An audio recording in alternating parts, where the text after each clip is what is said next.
Alka ji hello hello अब चल जाओ शक्ति मंकेश भैया भी होने से इशारा करे तनी ठीक बा। ओहो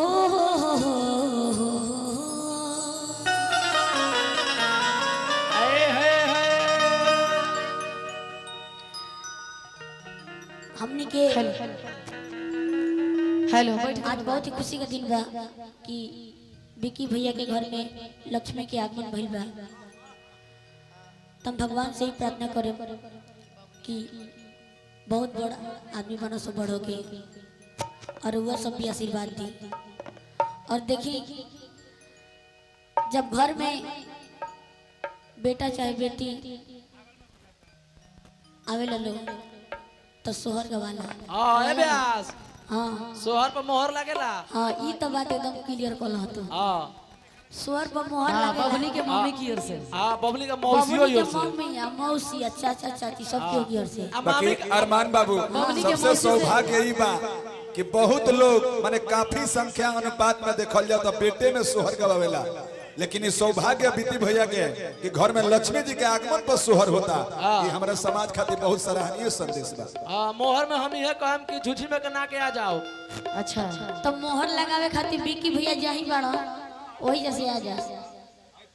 हाँ सब हम चाहें कि तनी बबनी के नाम पे एक बार ताली बजा के बबनी के आशीर्वाद दे दिलो। हां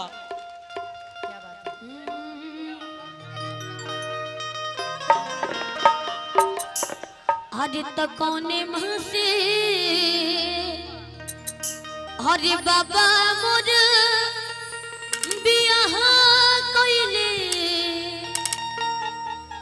हरे तो कौने माँ से हरे बिदा कइले हो।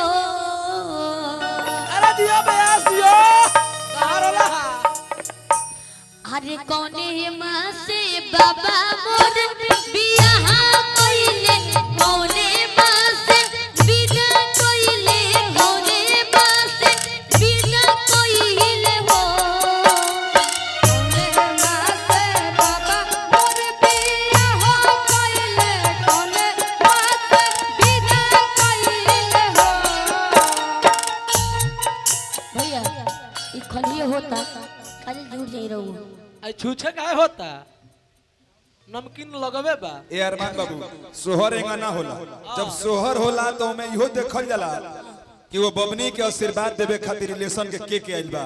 मामा फूफा फुआ मौसी ए नाना ए ब्यास बालो तो लेकिन सब रिश्तेदार लोग के यहाँ बुलाओ, ए ब्यास ए तब बुझाई कि आशीर्वाद देवे खातिर बबनी के सब लोग आइल बा। आ लड़की का फूक फाक कहां बाड़े। फूक फक बानी, आवा बबो बानी, दादियो जी बानी, हाँ। पप्पो बानी, हाँ। अब बबनी के मम्मियो बानी। आ बबली का अच्छा ये बताई ये मौसी के बारे में काहे इतना पूछा तना ज्यादा। बड़ा चाव बा। हाँ बड़ा चाव भाई का। ये ध्यान देले का तू। एक गाना सुनने की जीत हमारे सभी चाहने वालों ने रखी है। भोजपुरी संगीत के सुपरस्टार कलाकार गायक अभिनेता धनंजय शर्मा का आगमन हुआ है। दिल की बीमारी सबको सुनने की चाहत है। कितने लोग सुनना चाहते हैं? से बाबा मोर बियाह कइले कौने माँ से बिदा कइले कौने माँ से बिदा कइले हो। कौने माँ से बाबा मोर बियाह कइले कौने माँ से बिदा कइले कौने माँ से बिदा कइले हो।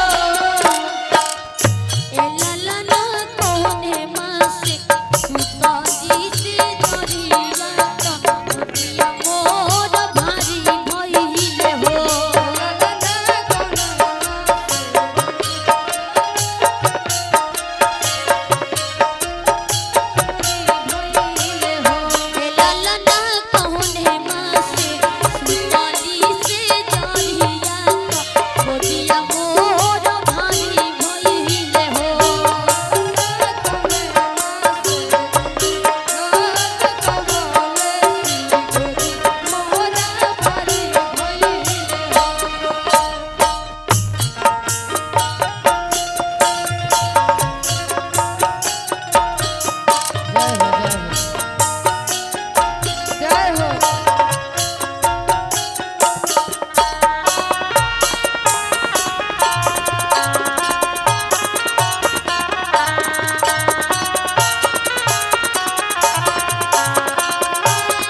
कहे के बा अरे तर हरि के अरे दाला रहरिया मन लगे अरे भात देखी अरे हुलम अरे हो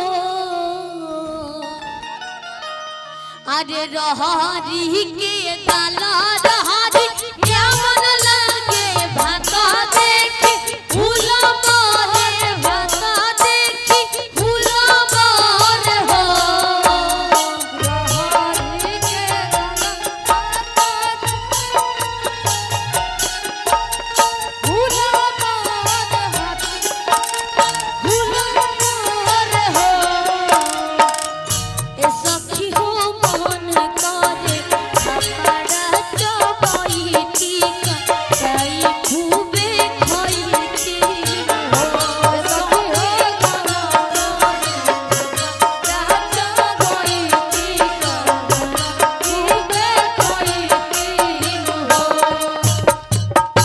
अब एक लेके चले के भोजपुरी स्टाइल में अरे ये सखी हो मन करे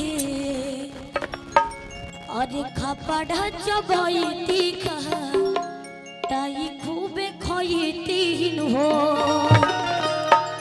ए सखी हो मन करे खपड़ा चबैती ताई खूबे खैती हो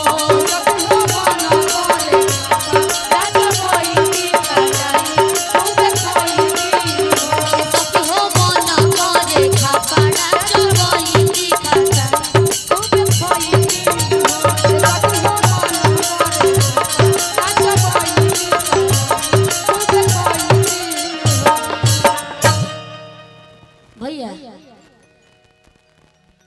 सोहर बात खिलौने का वाला ना हाँ तो हो जाओ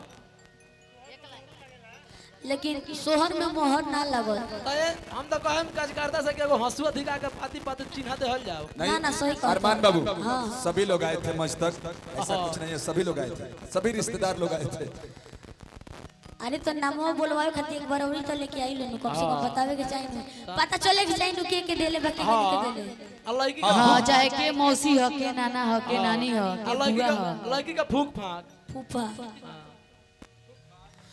अरे बड़ा निकल गेला बड़ा निकल जरा हाथ कि आप ऐसे एक लाडले को जन्म दिए जो कि आज पूरे हिंदुस्तान के कोने कोने में अपनी परचम लहरा रहा है। जोरदार ताली बजा दीजिए सभी लोग, सभी माँ बहनें बजाएं।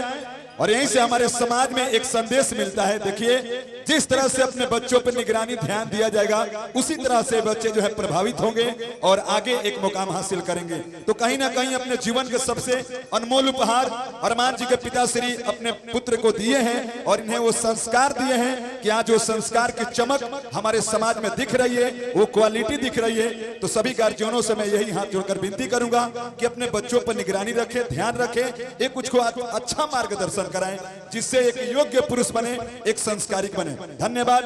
अब बहुत सारी बातें कलाकार अपने स्वर से अपने गीत के माध्यम से आपका दिल जीतने का काम करेंगे। उठाएं।